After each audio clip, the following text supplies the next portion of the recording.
సాధన చెయ్యడానికి ఎంత ఉత్సాహంగా ఉంటామో అప్పుడు మనకున్న అవసరాలు, మనకున్న అడ్డంకులు అన్ని ప్రకృతి చూసుకుంటది.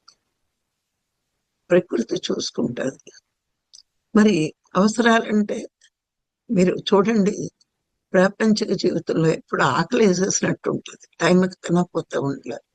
కానీ నువ్వు ధ్యాన మార్గంలో ఉన్నప్పుడు, ధ్యానం చేస్తూ ఉన్నప్పుడు నీకు ఆకలి కూడా వెయ్యదు. ఎందుకంటే అది ప్రకృతి ద్వారా నీకు వచ్చిన వరం. అది నుంచి భగవంతుడు నీకు కాపాడుతూనే ఉంటాడు. దాహం ఉండదు. ఎందుకు ఉండదు? నీకు చేస్తున్నది ఏంటి?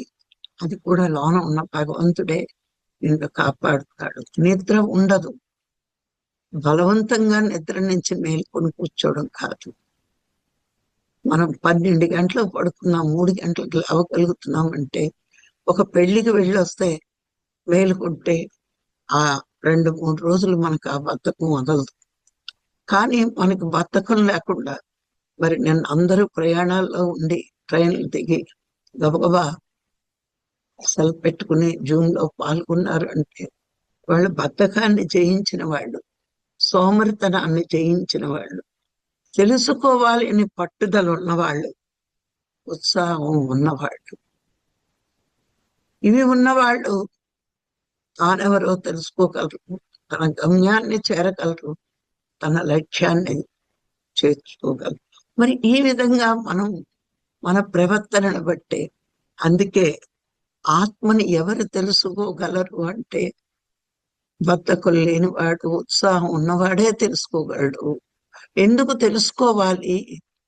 బతికినన్నాళ్ళు శాంతిగా బతకడానికి, ఆనందంగా బతకడానికి. తన స్వస్వరూపం తాను తెలుసుకోనన్నాళ్ళు మానవుడు దుఃఖంలోనే ఉంటాడు. తానెవరో తెలుసుకుని, తన స్వస్వరూపం తెలుసుకుని, అది తెలుసుకున్న రోజే శాంతిని పొందుతాడు. మరి ఇది తెలుసుకునే మార్గం ఏంటి అని వెతుక్కోక్కర్లేదు నువ్వు. ఆ మార్గాన్ని చెప్పడానికి గురువుని భగవంతుడే నీ ముందు వచ్చాడు. అందుకే గురువులు మన ముందుకు వచ్చి మనమెవరమో చెప్తారు. మనమెవరమో తెలుసుకోవడానికి కావలసిన సాధనని కూడా మనకి ఇచ్చేస్తూ ఉంటారు. స్కూల్కి దేనికి వెళ్ళావు? ప్రాపంచిక చదువులు చదువుకోవడానికి వెళ్ళావు. మరి ఆ చదువులు చదువుతున్నావుగా క్లాస్ పాస్ అవడానికి.